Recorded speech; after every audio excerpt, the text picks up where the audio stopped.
And welcome back to the channel, everybody. I'm Brant, and I'm ready to talk to you about only good comics. This is Friday First. This is the series where I talk about new number ones, new series, new runs, new story arcs, new characters, uh, and the like coming out next week. So this is talking about books that come out on October 18th. And before getting into all that, happy Friday the 13th. It is the time of year for that particular time to occur. So it's kind of cool that it happened in October this time. Uh, would have been a great week for my Halloween special, but I got some books I want to talk about. So maybe I'll do the Halloween one coming up soon, or maybe it'll even be later today. Maybe I'll surprise you all and just do 2 videos today. Who knows what's gonna happen? I'm not gonna promise that though. But I do have some books to talk about. Just for anybody new to this series, just to lay out how this happens, what the format is, and everything. I do have a couple of honorable mentions, and I have one shout out this week. So what I'm going to do is do like my lower books, and then I'm going to give my shout out, do my top books, and then end with the honorable mentions and get out of your way so you can have a great weekend. So that's how it's going to go. Ranking system: a 3 means it could be good, but I really don't know. Don't have enough information or whatever. 2 means it's going to be good, solid, solid read. And 1 is I think this is going to be really good. I'm going to really enjoy this. So that's my ranking system for my Friday First. So let's get into the first book that we're going to talk about this week. And the first book we're going to talk about is Local Man, issue number 6. Obviously not a first issue, but it is a brand new story arc, the second story arc of this series, Local Man from Image Comics. And this is by Tim Seeley and Tony Fleecs. So Tony Fleecs, Stray Dogs, Tim Seeley, Hackslash, etc. A lot of stuff. Batman, was Batman Eternal. Man, that's going back. Anyway, this is a really good series. If you have not checked it out, I actually just got the trade for Volume 1 in the mail yesterday, or the day before yesterday. And when I really enjoy a series, I like to get the trade, like to put on my bookshelf so I can just go back and read it later. But this is about a superhero that was part of the superhero team, and he got in trouble. He fell from grace. Basically, he is no longer allowed to be a superhero. He had to go back to his hometown, kind of assimilate into normal life. But everybody hates him, including his parents, especially his father. And everybody's disgusted with him.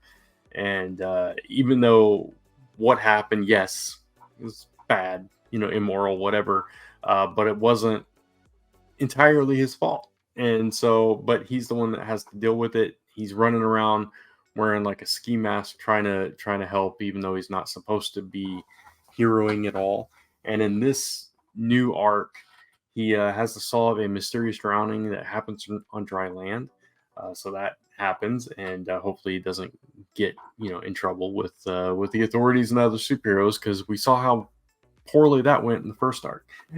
And of course, we have a backup story on this one as well. They do like this flip book, like old school style.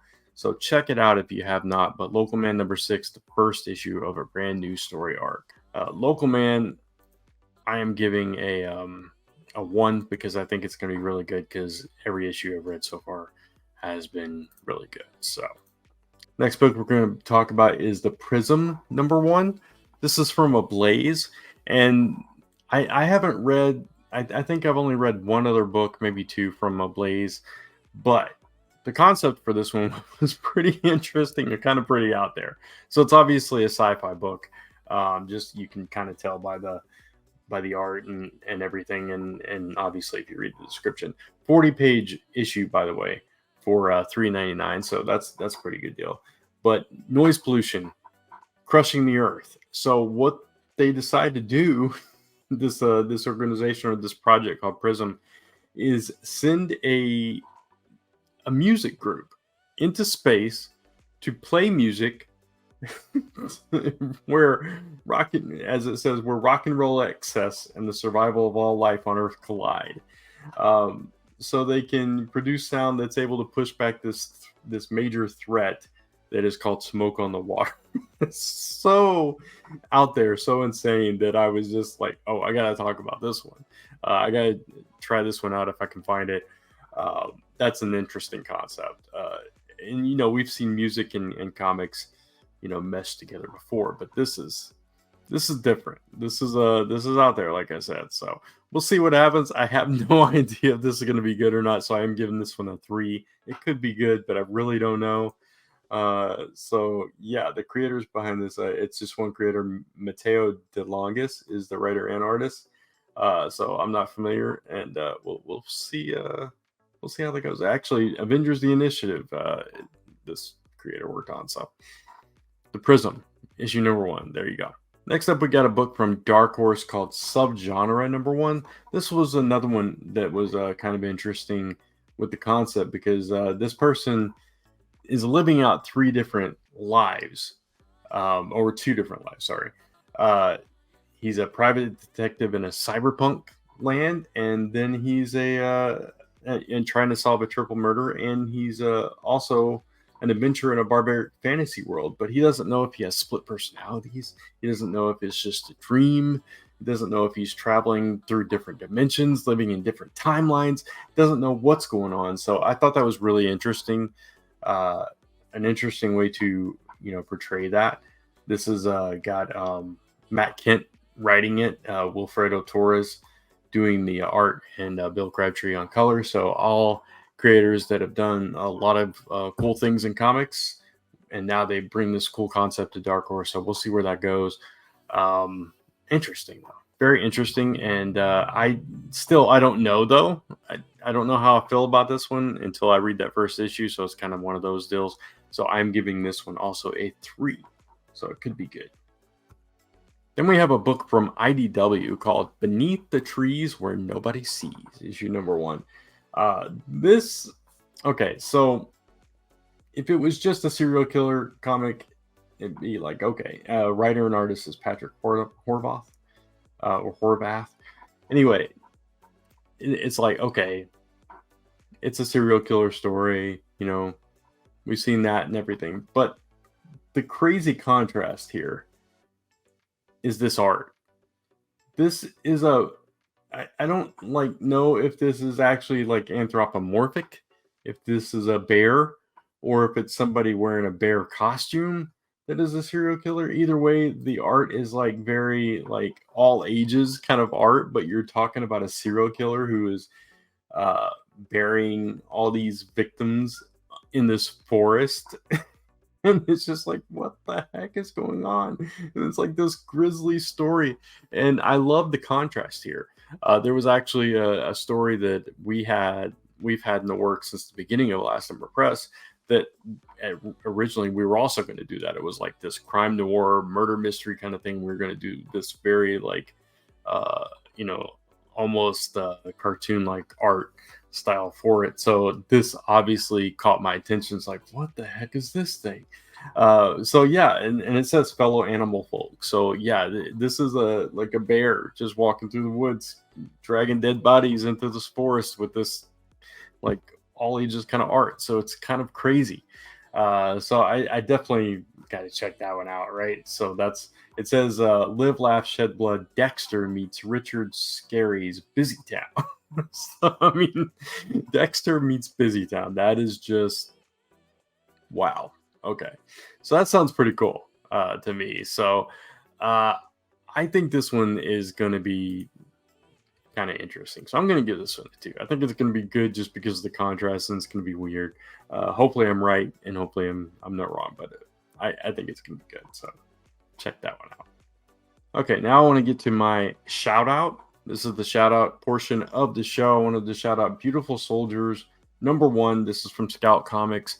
This was a book that was kickstarted by LaShawn Colvin, who unfortunately passed away way too soon, and very talented creator.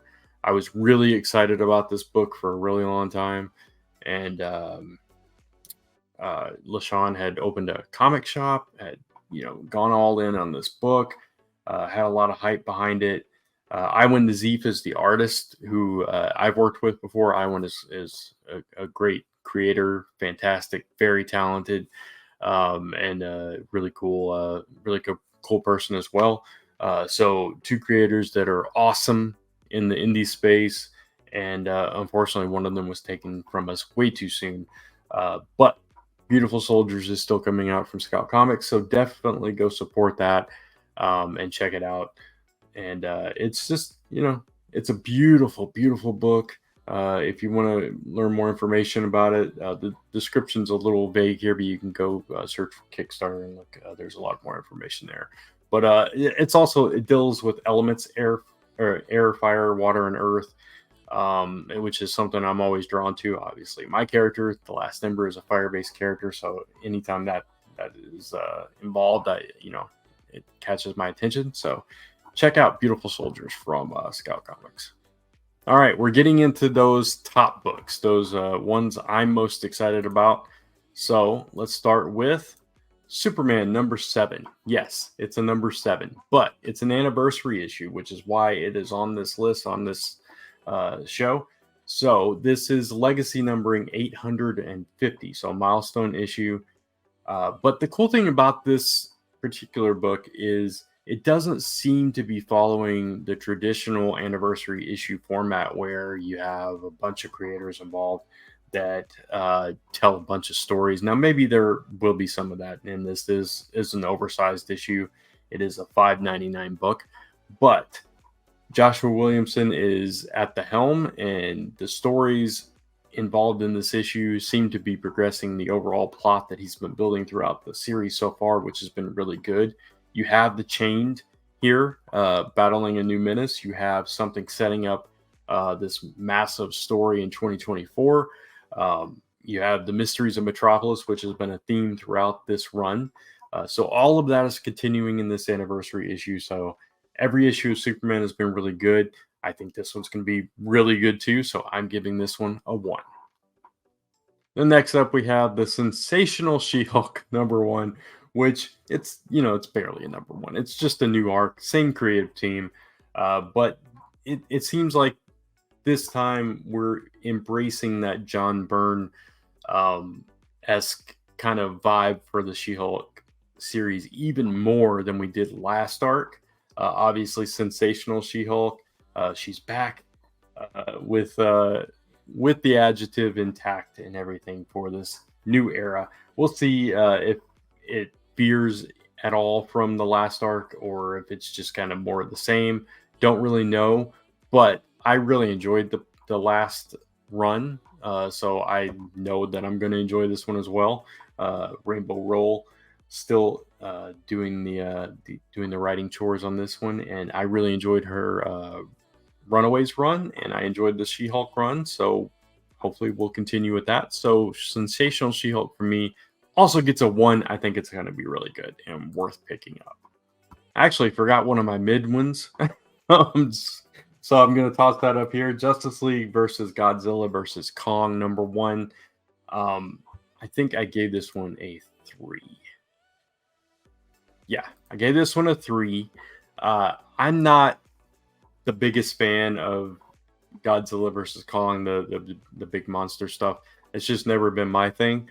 But I'll check it out.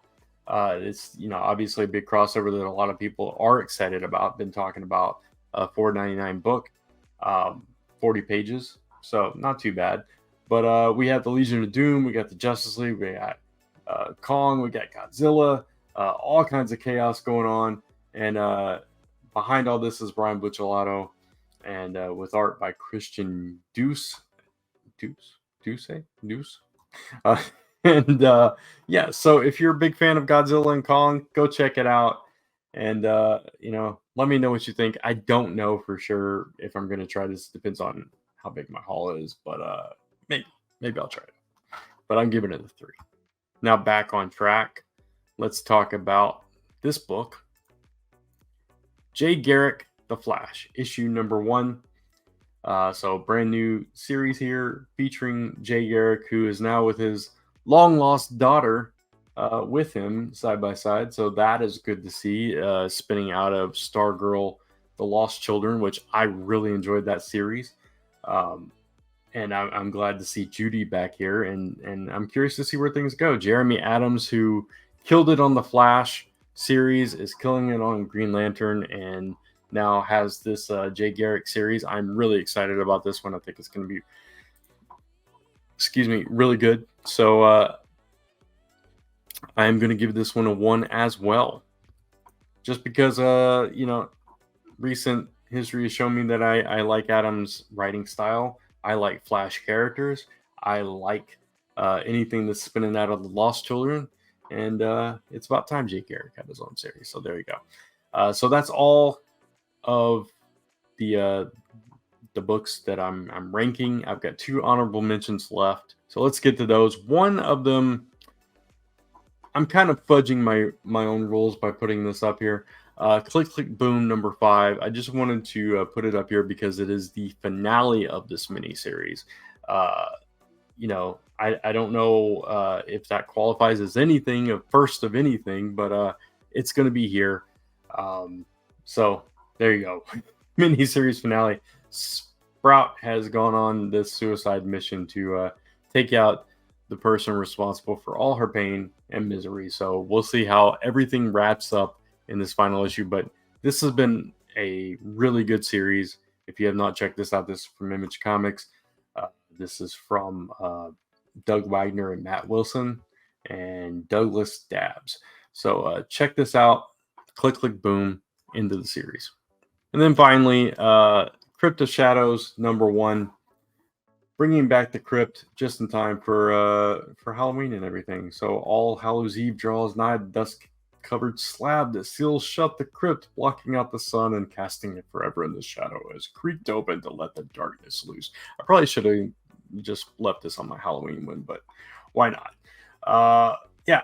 So if you are a fan of past Crypt of Shadows stuff, check it out. Obviously, you got Hulk, Daredevil, Scarlet Witch, and Spider-Man featured on the cover. Al Ewing, Kevin Scott, Declan Chauvet, Sarah Galley, Steve Orlando. A-list names there involved on the writing duties. So there you go. Crypt of Shadows is your last honorable mention. I did forget to mention if there were any key issues this time. Superman is an anniversary issue, 850, if you want to consider that a key issue. And then, I think that's like the only main one that I could think of. I think that one's the only one on this list that actually kind of qualifies. So, there you go. So that's going to do it for this episode of Friday First. Hope you enjoyed it. I kind of stumbled my way through this one, I'll be honest with you. Had a lot going on this week, and I had to pull this one together kind of at the last minute. I appreciate your patience with me as I navigate my way through this series. But still, I hope you enjoyed it. Hope you found some more books. I got a great comment last week that I was in trouble for putting more books on people's pull lists, and I'm glad. I'm happy to do that. Hopefully, I put some other books on your radar that you hadn't considered before, and you'll check those out as well, because there's some really good books in this list, and that's what I'm here for. I'm here to show you some stuff maybe you didn't hear about, weren't thinking about getting, and maybe I've given you some more information to make that decision to make that purchase. Who knows? Yeah, I'm not going to steal something else from my Slayer by saying I'm helping you decide what comics to buy. But hopefully you are getting a little bit of that out of this channel as well. So that's it. If you like this video, give it a thumbs up, and definitely hit that subscribe and the notification bell so you don't miss any of the content going up on this channel. You can also follow me across social media at Only Good Comics, and check me out right here on this channel by hitting up onlygoodcomics.com. That'll take you right to this YouTube channel for even more content. So join me next time as we talk about only good comics. Until then, take care and have a great weekend.